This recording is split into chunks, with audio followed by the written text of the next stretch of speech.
Okay मित्रों, good morning. આપણે last ટાઈમે અભિસરણ દબાણ, રાઈટ? અભિસરણ દબાણ કોને કહેવાય? અભિસરણ દબાણના સૂત્રની ચર્ચા કરી, અભિસરણ દબાણના આપણે કેટલાક દાખલા પણ જોયા।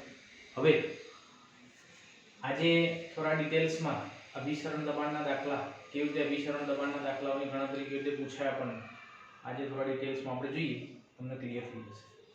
तो मित्रों जो लेक्चर नंबर 3 में આપણે અભિસરણ દબાણના કેટલાક એક્ઝામ્પલ્સ જોઈ લઈશું। ચલો, ફર્સ્ટ એક્ઝામ્પલ છે 300 કેલ્વિન તાપમાને 3.6% વેટ બાય વોલ્યુમ સાંદ્રતા ધરાવતા ગ્લુકોઝના દ્રાવણનું અભિસરણ દબાણ શોધો। તો મિત્રો અહીં તાપમાન આપેલું છે, વેટ બાય વોલ્યુમ આપ્યું છે અને તમારે અભિસરણ દબાણ શોધવાનું છે। तो मित्रों जो અહીં તાપમાન T બરાબર 300 કેલ્વિન, R વાયુ અચળાંક, આપણે સૂત્રની અંદર જે વાયુ અચળાંક હોય તે 0.08314 લેવાનો, પાઈ એટલે કે અભિસરણ દબાણ આપણે શોધવું છે। ચલો, હવે મિત્રો અહીં તમને 3.6% વેટ બાય વોલ્યુમ ગ્લુકોઝનું દ્રાવણ આપ્યું છે। તો સૌથી પહેલા તો તમે 3.6% વેટ બાય વોલ્યુમ ગ્લુકોઝના દ્રાવણનું અર્થઘટન કરો। તો શું થશે? तो 3.6% वेट बाय वॉल्यूम ग्लूकोज નું દ્રાવણ એટલે કે 100 ml દ્રાવણમાં 3.6 ગ્રામ ગ્લુકોઝ, 100 ml દ્રાવણમાં કેટલા? 3.6 ગ્રામ ગ્લુકોઝ, જેને આપણે 3.6% વેટ બાય વોલ્યુમ કહીશું। તો ચલો, અહીં દ્રાવ્યનું વજન કેટલું મળશે આપણને? તો 3.6, W2 બરાબર 3.6 ગ્રામ।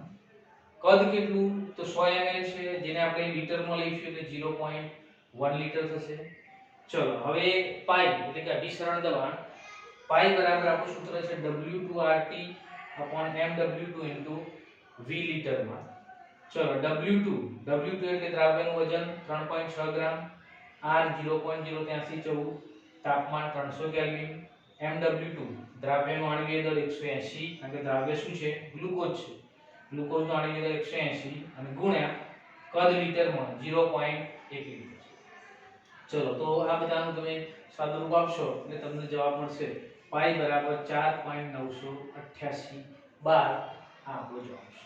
ઓકે, એટલે જો મિત્રો તમને સાંદ્રતા વેટ બાય વોલ્યુમ માં આપી હોય તો એ વખતે તમારે એનું અર્થઘટન કરી અને દ્રાવ્યનું દળ અને દ્રાવણનું કદ બંને તમારે આ પ્રમાણે શોધી કાઢવા। ઓકે, સો આ પ્રમાણે આપણે અભિસરણ દબાણ શોધી શકીએ। ત્યાર પછી આવો એક પ્રશ્ન તમને આપ્યો છે કે જે પ્રશ્નની અંદર આપણને અભિસરણ દબાણ આપેલું છે, બાકીનો બધો ડેટા આપ્યો છે અને તમારે આણ્વિય દળ શોધવાનું છે। આપણે આગળ પણ એક એક્ઝામ્પલ જોયું। તો મિત્રો જો આ એક્ઝામ્પલમાં શું કરવાનું? તો અહીં જો 10 લીટર દ્રાવણમાં 300 કેલ્વિન તાપમાને 5 ગ્રામ અજ્ઞાત પદાર્થ ઓગાળેલો છે, ત્યારે દ્રાવણનું અભિસરણ દબાણ 0.2 બાર થાય તો તમારે અજ્ઞાત પદાર્થનું આણ્વિય દળ શોધવાનું છે। તો મિત્રો અજ્ઞાત પદાર્થનું આણ્વિય દળ શોધવું હોય, કદ આપ્યું છે 10 લીટર, દ્રાવ્યનું વજન આપ્યું છે 5 ગ્રામ, અભિસરણ દબાણ છે 0.2 બાર, તાપમાન છે 300 કેલ્વિન અને આણ્વિય દળ mW2 આપણે શોધવું છે। તો ચલો, પાઈ બરાબર W2RT mW2 V લીટર। ચલો, અહીં શોધવાનું જઈશું mW2, બાકીના બધી જ ડેટા તમને આપ્યો છે। ચલો, દાખલા તરીકે W તો 5 ગ્રામ, R ની વેલ્યુ 0.08314, તાપમાન છે 300 કેલ્વિન, mW2 શોધવું છે આપણે અને 10 લીટર આપણે કદ આપ્યું છે। ચલો, આમાંથી પાઈ ની વેલ્યુ આપેલી છે, mW2 શોધવું છે તો mW2 ને કરતા બનાવી દઈએ। પાઈ પેલી બાજુ જાય એટલે છેદમાં જતું રહેશે, તો પાઈ ની વેલ્યુ 0.2 આપણે છેદમાં મૂકી દઈએ અને જો આ બધાનું સાદુરૂપ આપો તમે તો તમને mW2 આણ્વિય દળ છે 62.35 ગ્રામ પ્રતિ મોલ આપણને પ્રાપ્ત થશે। ઓકે, સો આ પ્રમાણે તમારે આણ્વિય દળ શોધવું હોય તો પણ આપણે આ પ્રમાણે શોધી શકીશું। એટલે આ દાખલો પણ એકદમ સિમ્પલ છે, ખાલી સૂત્ર તમને આવડશે તમને આ દાખલાઓ આવી જશે।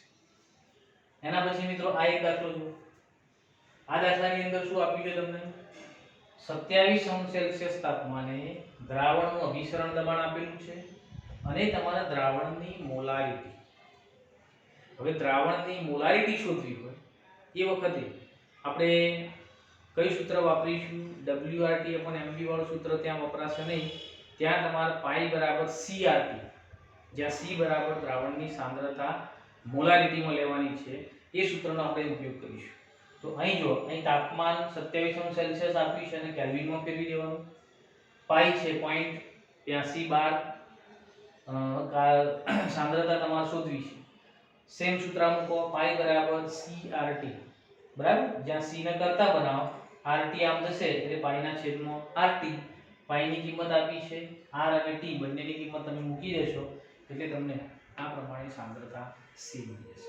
ઓકે, તો મિત્રો આ પ્રમાણે સાંદ્રતા શોધવી હોય, અભિસરણ દબાણ શોધવું હોય કે આણ્વીય દળ શોધવું હોય, આ પ્રમાણે તમને કોઈ પણ પ્રકારનો પ્રશ્ન આપ્યો હોય, આ સૂત્રનો ઉપયોગ કરી અને આપણે દાખલાની ગણતરી કરી શકીએ.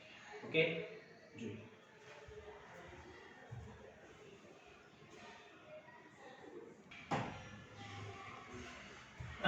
ઓકે મિત્રો, ત્યાર પછી અભિસરણ દબાણના દાખલા સમજ્યા પછી સમઅભિસારી દ્રાવણો, આપણે જે કાલે તમને ચર્ચા કરી એ પ્રમાણે સમઅભિસારી દ્રાવણનો પણ કદાચ તમને દાખલો પૂછાય, એક્ઝામ્પલ પૂછાય તો કેવી રીતે ગણવાનું. હવે પહેલા એક્ઝામ્પલ કેવો પૂછાય સમજી લો. તો જો અહીંયા આપણને એક એક્ઝામ્પલ આપ્યું છે કે 5.12% વેટ બાય વોલ્યુમ સાંદ્રતા ધરાવતું સુક્રોઝનું દ્રાવણ 0.9% વેટ બાય વોલ્યુમ સાંદ્રતા ધરાવતા અજ્ઞાત પદાર્થના દ્રાવણ સાથે સમઅભિસારી છે, તો અજ્ઞાત પદાર્થનો અણુભાર શોધો. તો મિત્રો અહીં તમને બે દ્રાવણો આપેલા છે, બંને દ્રાવણો સમઅભિસારી છે અને તમારા અજ્ઞાત પદાર્થનું આણ્વીય દળ શોધવાનું છે. તો મિત્રો સમજી લો બરાબર. પહેલા તો તમારે 5.12% વેટ બાય વોલ્યુમ સુક્રોઝનું દ્રાવણ અને 0.9% વેટ બાય વોલ્યુમ અજ્ઞાત પદાર્થના દ્રાવણનું અર્થઘટન આપણે કરવાનું. કેવી રીતે કરીશું? તો જો 5.12% વેટ બાય વોલ્યુમ સુક્રોઝનું દ્રાવણ એટલે કે 100 ml દ્રાવણમાં 5.12 gram sucrose. Okay, 9.9% weight by volume અજ્ઞાત પદાર્થનું દ્રાવણ એટલે કે 100 ml દ્રાવણમાં 0.9 ગ્રામ અજ્ઞાત. ઓકે, એટલે આ પ્રમાણે સૌથી પહેલા આપણે બંને દ્રાવણોના અર્થઘટન કરવાના. હવે બંને દ્રાવણો સમઅભિસારી છે. સમઅભિસારી છે એનો મતલબ કે બંનેના અભિસરણ દબાણ કેવા છે? તો સમાન છે. તો બંને દ્રાવણો સમઅભિસારી હોવાથી બંનેના અભિસરણ દબાણ, દાખલા તરીકે સુક્રોઝના દ્રાવણને આપણે પાઈ 1 કહીએ, અજ્ઞાત પદાર્થના દ્રાવણને પાઈ 2 કહીએ, તો બંને કેવા છે? સમઅભિસારી. તો પાઈ 1 બરાબર પાઈ 2. ઓકે, હવે પાઈ 1 આપણે આપણું જે અભિસરણ દબાણનું સૂત્ર છે WRT/MV, એ સૂત્ર પાઈ 1 માટે પણ મૂકી શકાય, પાઈ 2 માટે પણ મુકાય. તો ચલો પાઈ 1 માટે આપણે મૂકીએ તો પાઈ 1 ને આપણે પાઈ 1 છે માટે બધું આપણે 1 કરીશું. W1 M1 V1 બધું. તો W1 RT/M1 V1. અહીં R અને T બંને માટે કોમન છે એટલે તમે બંને બાજુથી દૂર કરી દેશો તો થોડું વધારે ઈઝી થઈ જશે. તો આ પ્રમાણે આ બાજુનું સૂત્ર એ જ પ્રમાણે W2 RT/M2 V2. ઓકે, બંને બાજુથી RT કેન્સલ કરી દો તો આ બાજુ વધશે W1/M1 V1 W2/M2 V2. ચલો કિંમતો મૂકી દો. W1 એટલે દ્રાવ્યનું વજન કેટલું આપ્યું છે? 5.12 ભાગ્યા M1 એનું આણ્વીય દળ છે 342 ગુણ્યા કદ છે 0.1 લીટર, કારણ કે 100 ml છે, 100 ml ના લીટર કરીએ એટલે 0.1 લીટર. સેમ જ પ્રકારે 0.9 M2 ગુણ્યા 0.1. અહીં M2 અજ્ઞાત પદાર્થનું આણ્વીય દળ તમારે શોધવાનું છે. ચલો અહીં M2 ને કરતા બનાવો. M2 ના બાજુ લાવો, આ બધું પેલી બાજુ જવા દો તો છેદમાંથી ઉપર જશે, ઉપરથી નીચે આવશે. તો જો 0.9 ગુણ્યા 342 ગુણ્યા 0.1 ભાગ્યા 5.12 અને 0.1. આ બાજુ ઓલરેડી 0.1 છે તો 0.1. ઓકે, સો M2 ને કરતા બનાવ્યો આપણે. M2 ને કરતા બનાવો, આ બધું સાદુરૂપ આપો, 60 ગ્રામ પ્રતિ મોલ અજ્ઞાત પદાર્થનું આણ્વીય દળ આપણને પ્રાપ્ત થશે. ઓકે, તો મિત્રો આ પ્રમાણે તમને જો સમઅભિસારી શબ્દ આપેલો હોય તો બંને દ્રાવણોના અભિસરણ દબાણ સરખાવી જે આપ્યું છે તે મૂકી દેવાનું અને જે શોધવાનું છે એને કરતા બનાવી અને આપણે આમાંથી પણ શોધી શકીએ. ઓકે, તો આવો પ્રશ્ન સમઅભિસારી દ્રાવણોનો આવશે તો પણ તમને આવશે. જોઈ લો.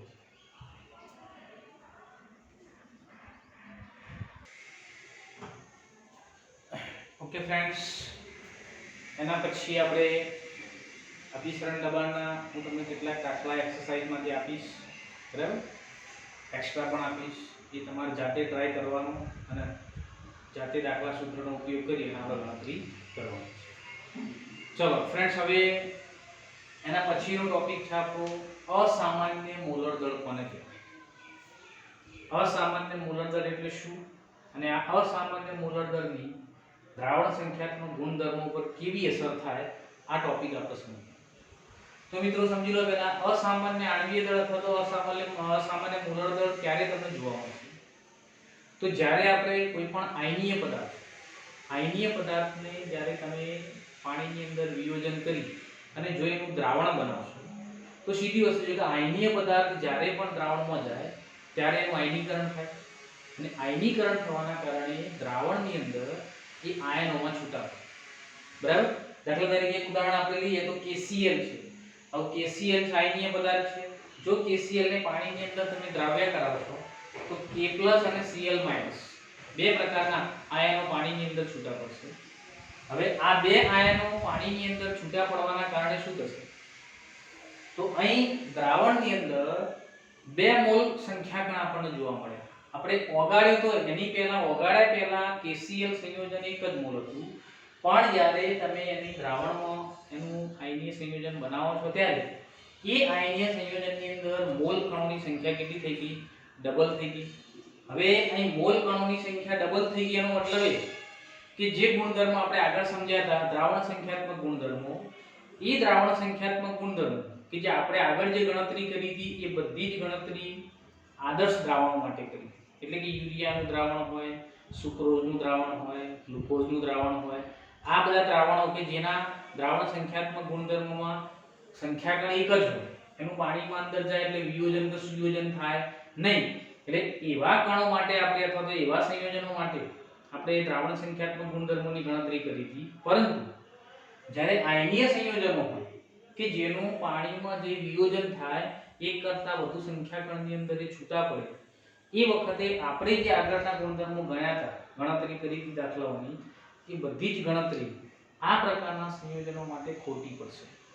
એટલા માટે ખોટી પડશે કારણ કે દાખલા તરીકે KCl ની જ વાત કરીએ તો આ KCl ને જો પાણીની અંદર તમે નાખશો તો કે 2 આયનીય કણો એટલે કે 2 સંખ્યાગણો છૂટા પડશે એના, અને 2 સંખ્યાગણો છૂટા પડતા હોવાના કારણે 1 મોલ KCl 1 કિલોગ્રામ પાણીના ઉત્કલન બિંદુમાં ડબલ વધારો કરશે. કેમ? કારણ કે ઉત્કલન બિંદુનો વધારો કોના પર આધાર રાખતો હતો? સંખ્યાગણો પર. અહીં સંખ્યાગણ બમણા થઈ ગયા તો ઉત્કલન બિંદુનો વધારો પણ કેવો થઈ જશે? બમણો થઈ જશે. એટલે આપણે જે સૂત્રોનો ઉપયોગ કર્યો હતો એ બધા જ સૂત્રો છે અહીં ખોટા પડશે. તો મિત્રો અહીં આપણે ખાસ એ સમજવાનું છે કે આ બધા સંયોજનોની ગણતરી કેવી રીતે કરવાની, આ બધા સંયોજનોમાં અસામાન્ય આણ્વીય દળ કોને કહેવાય એ મુદ્દો આપણો ખાસ ચર્ચો. તો મિત્રો હવે જો, હવે દાખલા તરીકે આપણે દ્રાવણની અંદર 2 મોલ કણો તમને આયનીકરણ થઈ અને 2 મોલ કણો ઉત્પન્ન થશે. હવે આ 2 મોલ કણોનું વજન, સંયોજન છે KCl, તો આ 2 મોલ કણોનું વજન દ્રાવણની અંદર 74.5 જ આપણે સૈદ્ધાંતિક રીતે જે KCl નું આણ્વીય દળ છે તે ગણીએ. પરંતુ અહીં 2 મોલ કણો થઈ ગયા. 2 મોલ કણો થઈ જવાના કારણે આણ્વીય દળ છે એ પણ વિભાજિત થઈ જાય. વિભાજિત થઈ જવાના કારણે આણ્વીય દળ છે અડધું થઈ ગયું. કેવું થઈ ગયું? અડધું થઈ ગયું. કારણ કે 2 જ મોલ કણો હતા. જો 3 મોલ કણો અંદર છૂટા પડે તો આણ્વીય દળ ત્રીજા ભાગનું થઈ જાય. 4 મોલ કણો છૂટા પડશે તો આણ્વીય દળ ચોથા ભાગનું થઈ જશે. એનો મતલબ એ કે જ્યારે તમે આયનીય પદાર્થનું પાણીની અંદર વિયોજન કરો ત્યારે આપણા જે આયનીય પદાર્થનું વિયોજન પહેલા એટલે કે સૈદ્ધાંતિક રીતે જે એનું આણ્વીય દળ હોય એ આણ્વીય દળ કરતા જ્યારે એ દ્રાવણની અંદર વિયોજન પામે છે, આયનોમાં રૂપાંતર પામશે, એ વખતે એનું આણ્વીય દળ જેટલા આયનોમાં રૂપાંતર પામે એટલા ભાગ્યા થઈ જશે. એનો મતલબ કે આયનીય સંયોજનનું આણ્વીય દળ સૈદ્ધાંતિક આણ્વીય દળ જે હોય એના કરતાં દ્રાવણમાં ગયા પછી એટલે કે એના પ્રાયોગિક આણ્વીય દળ કહીશું આપણે. પ્રાયોગિક આણ્વીય દળનું મૂલ્ય હંમેશા કેવું થશે તો ઓછું થશે. ઓકે, એટલે કે અહીં આપણે એવું નક્કી થયેલું છે પ્રાયોગિક રીતે કે પ્રાયોગિક રીતે નક્કી કરેલું મોલર દળ હંમેશા તેના સાચા મોલર દળ કરતાં ઓછું હશે અને એ ઓછું જે મૂલ્ય હશે એવા મોલર દળને અસામાન્ય મોલર દળ કહીશું. ઓકે, એટલે કે ખરેખર જે હોવું જોઈએ એના કરતાં વિયોજન થાય તો આપણને મોલર દળ કેવું મળશે? ઓછું મળશે. આવા ઓછા મોલર દળને કેવું મોલર દળ કહેવાશે? અસામાન્ય મોલર દળ. આવું ક્યારે થાય? વિયોજન વખતના કિસ્સામાં. અહીં આપણે વિયોજન જોયું તો જ્યારે વિયોજન થાય તો વિયોજન વખતે શું થયું? સૈદ્ધાંતિક મોલર દળ કરતાં પ્રાયોગિક મોલર દળ કેવું થયું? ઓછું. ઓકે, હવે એ જ વસ્તુ સુયોજન થાય તો શું થાય? હવે જો વિયોજનમાં તમે શું જોયું તો દ્રાવ્ય કણમાં કણો છૂટા પડે, સુયોજનમાં ભેગા થશે. દાખલા તરીકે ઉદાહરણ સાથે આપણે જોઈશું કે તે જ રીતે જો ઇથેનોઇક એસિડ એસિટિક એસિડને જો તમે બેન્ઝીનની અંદર દ્રાવ્ય કરો તો શું થશે? ઇથેનોઇક એસિડના અણુઓ વચ્ચે હાઇડ્રોજન બંધ રચાય અને એ હાઇડ્રોજન બંધની રચનાના કારણે બે ઇથેનોઇક એસિડના અણુઓ એકબીજા સાથે હાઇડ્રોજન બંધથી જોડાઈ અને દ્વિઅણુક બનાવશે. એટલે કે બે ભેગા થઈ આ પ્રમાણે બે CH3COOH ભેગા થઈ અને CH3COOH ટ્વાઇસ એટલે કે આ પ્રમાણે હાઇડ્રોજન બંધના કારણે બે CH3COOH જોડાઈ અને દ્વિઅણુક બનાવશે. દ્વિઅણુક બનાવશે એના કારણે શું થશે? તો દ્રાવ્ય કણોની સંખ્યા ખરેખર તમારા જેટલા સૈદ્ધાંતિક કણો હોય એના કરતાં પણ શું થશે? ઓછી થઈ જશે, અડધી થઈ જશે.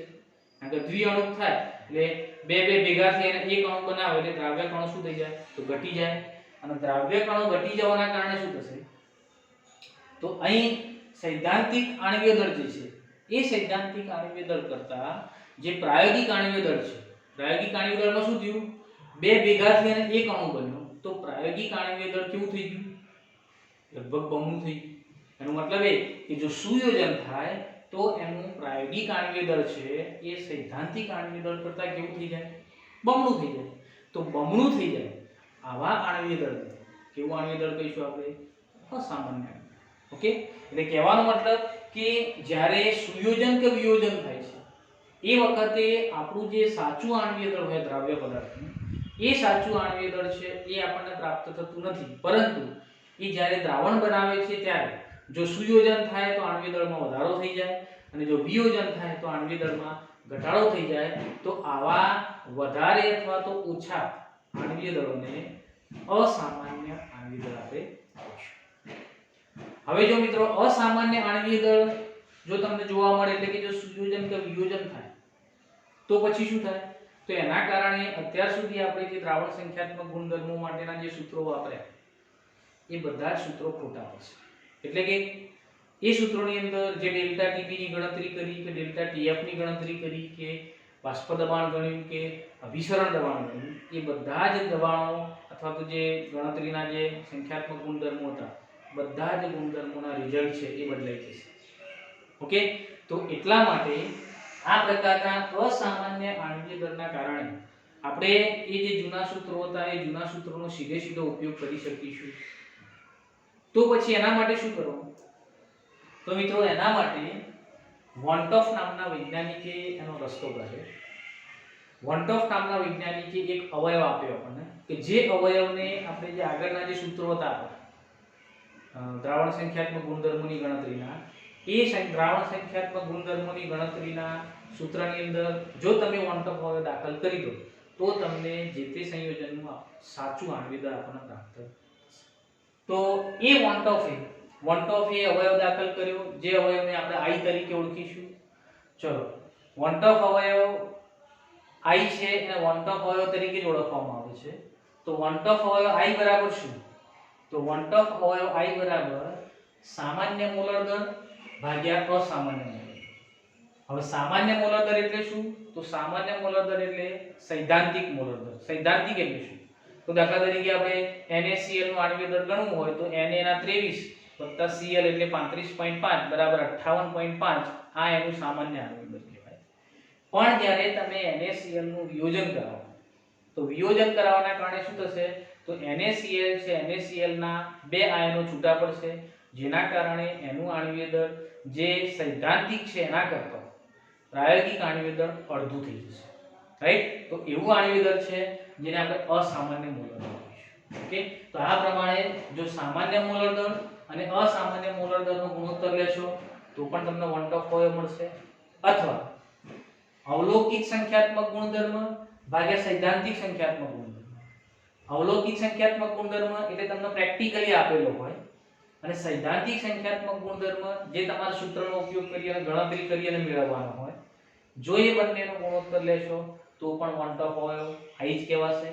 અને ત્રીજું પણ સૂત્ર છે કે સુયોજન કે વિયોજન, સુયોજન કે વિયોજન પછીના કણોની સંખ્યા ભાગ્યા સુયોજન કે વિયોજન અગાઉના કણોની સંખ્યા.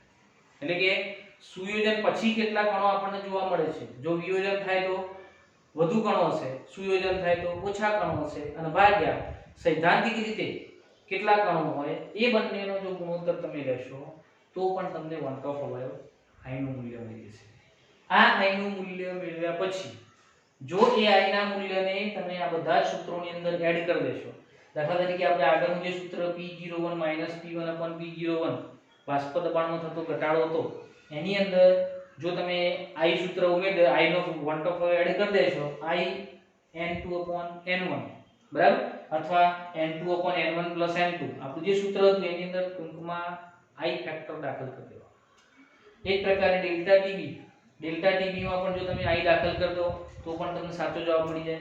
ડેલ્ટા ટીએફ માં પણ પાઈ ની અંદર એટલે કે અભિસરણ દબાણની અંદર પણ આપણે I ફેક્ટર દાખલ કરીએ તો આપણને આયનીય સંયોજન હોય કે સુયોજન કે વિયોજન થતું હોય તો એનો સાચો જવાબ આપણને એ વખતે પ્રાપ્ત થશે.